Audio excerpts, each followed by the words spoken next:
पाहत आहात गाव ते राज्य मराठी न्यूज चॅनल। अपर पोलीस अधीक्षक तेगबीर सिंग संधू यांचे आश्वासन, नांदगाव शहर लवकर सुरक्षित होणार। नाशिक जिल्ह्यातील नांदगाव शहरात वाढत्या चोरीच्या घटनांमुळे नागरिक आणि व्यापारी वर्गामध्ये भीतीचे वातावरण निर्माण झाले होते। मात्र आता या प्रकरणाची पोलीस प्रशासनाने गंभीर दखल घेतली असून नांदगाव शहर लवकरच सुरक्षित होणार असल्याचे आश्वासन अप्पर पोलीस अधीक्षक तेगबीर सिंग संधू यांनी दिले आहे। नांदगावचे कार्यसम्राट आमदार सुहास अण्णा कांदे यांनी या परिस्थितीची दखल घेत ग्रामीण पोलीस अधीक्षक बाळासाहेब पाटील यांच्याशी चर्चा केली। त्यानंतर समाजसेविका अंजुमताई कांदे यांच्या अध्यक्षतेखाली अपर पोलीस अधीक्षक तेगबीर सिंग संधू, उपविभागीय पोलीस अधिकारी बाजीराव महाजन तसेच स्थानिक गुन्हे शाखेचे अधिकारी रवींद्र मगर यांची महत्त्वपूर्ण बैठक देवास बंगला येथे पार पडली। या बैठकीदरम्यान उपविभागीय अधिकारी बाजीराव महाजन यांनी सांगितले की चोरीच्या घटनांवर नियंत्रण मिळवण्यासाठी विशेष टास्क फोर्स स्थापन करण्यात येणार असून शहरातील कायदा व सुव्यवस्था अधिक मजबूत करण्यासाठी तातडीने पावले उचलली जातील। दरम्यान लोकनियुक्त नगराध्यक्ष सागर हिरे यांनी देखील पोलीस प्रशासनाला जनतेच्या सुरक्षेसाठी अधिक कडक आणि जबाबदारीने काम करण्याचे आवाहन केले।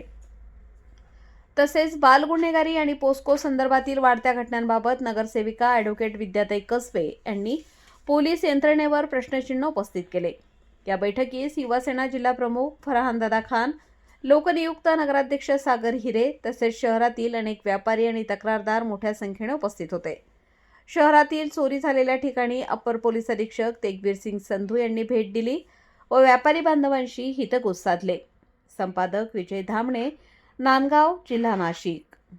तर लेडीज पोलीस कॉन्स्टेबल आम्हाला उपलब्ध करून द्या तुम्हीकडे, कारण काही महिलांचे विषय असले, तक्रारी असल्या, ते पुरुष वर्गाने त्यांच्याशी बोलायचं कसं इथून सुरुवात होते आणि ज्या महिला आरोपी असतात त्या गोष्टीचा फायदा उचलतात। काही चुकीचे प्रकार घडताय, कारण नसताना गुन्हे दाखल होतात, हे प्रकार देखील थांबले पाहिजे। दिवसा ढवळ्याच्या अंडरपासमध्ये असतील किंवा मार्केट कमिटीमध्ये जे गर्दीच्या ठिकाणी आहे, इथं जर चोऱ्या होत असतील तर सुनसान एरियात जायचं कसं?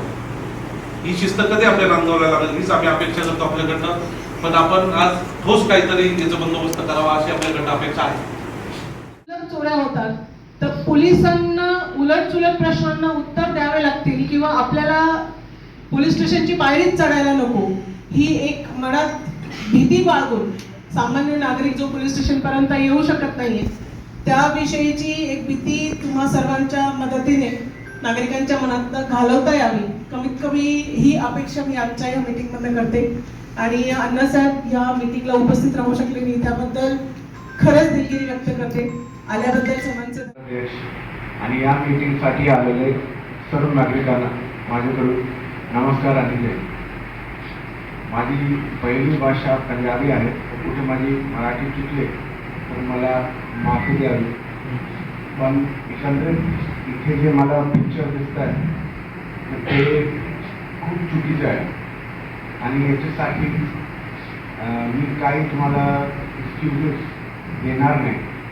आम्ही कुठेतरी कमी पडलो आहे आणि याचा हे परिणाम आहे की आपल्याला याची मीटिंग घ्यावी लागते। याचे पूर्वी मी मालेगावात 3.5 वर्ष आता फुल काम केलेलं आहे आणि तिथे पण याचे प्रकार होत होते, पण बऱ्यापैकी आम्ही तिथे हे प्रकारसाठी वेगवेगळी उपयोजना केलेली आहे।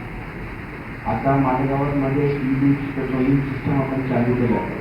तुम्ही सांगताय की रात्री गाडी फिरत नाही, त्याच्यासाठी आम्ही चौक चौकातला QR कोड लावले आणि त्या QR कोड स्कॅनिंग झाल्यानंतर आम्हाला रिपोर्ट जनरेट होत आहे आणि डेली आम्ही मालेगाव कॅम्प जे एरिया आहे तिथे जास्त चोरीचं प्रमाण आहे तिथे आपण हे सिस्टम चालू केलं आहे। नांदगावसाठी पण मी चालू केलं।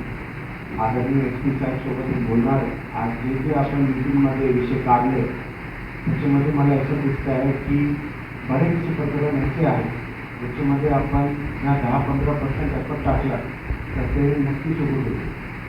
कुठेतरी CCTV कॅमेरा उपलब्ध आहे, कुठेतरी आपल्या इकडे लोकांना ह्युमन इंटेलिजन्स आहे की कोणी केलं आहे कोणी नाही केलं आहे, तर याच्यावर केस फाईल करावा मी घेणार आहे। आणि तुम्ही सांगितलं की मागच्या 6 महिन्यामध्ये परिस्थिती खूप खाली पडली आहे, तर ते जे मागचे 6 महिन्याचे जे जे काही केसेस आहेत त्याचे केस फाईल लावा मी घेऊ आणि जे जे केसेस आपण होऊ शकता असे नक्की सुरू होईल.